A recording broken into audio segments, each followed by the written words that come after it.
Music by Badal studio Sadat Ghazipur. दुख नवराता कहलो न जाता, दुख नवराता कहलो न जाता। पीपत दिहाला जन्म से शिव गुरुजी, भाग लिखल कवाना कलम से शिव गुरुजी, भाग लिखल कवाना कलम से।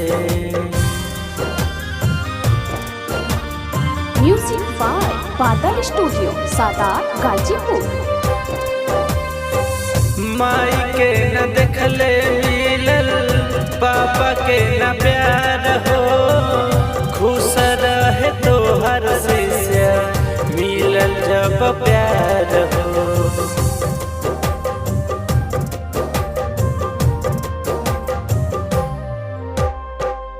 माई के न देखले मिलल, पापा के न प्यार हो, खुश रहे तो हर शिष्य मिलल जब प्यार हो।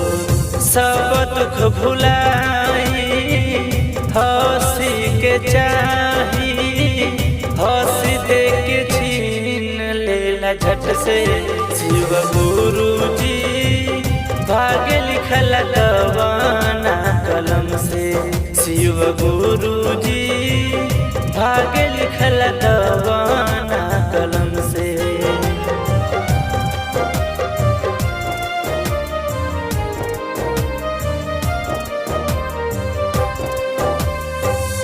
किस्मत में फूल हमारा काहे न खिलेला, हम के रोआ के का तोहरा के मिलेला।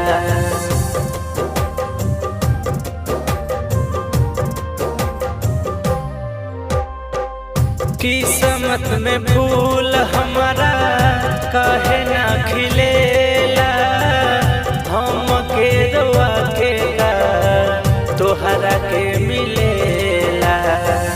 ठास सब कल्पना शीशा नियन सपना, टूटे के बिखर जाला झट से शिव गुरुजी, भाग लिखल कवाना कलम से शिव गुरुजी, भाग लिखल कवाना कलम से।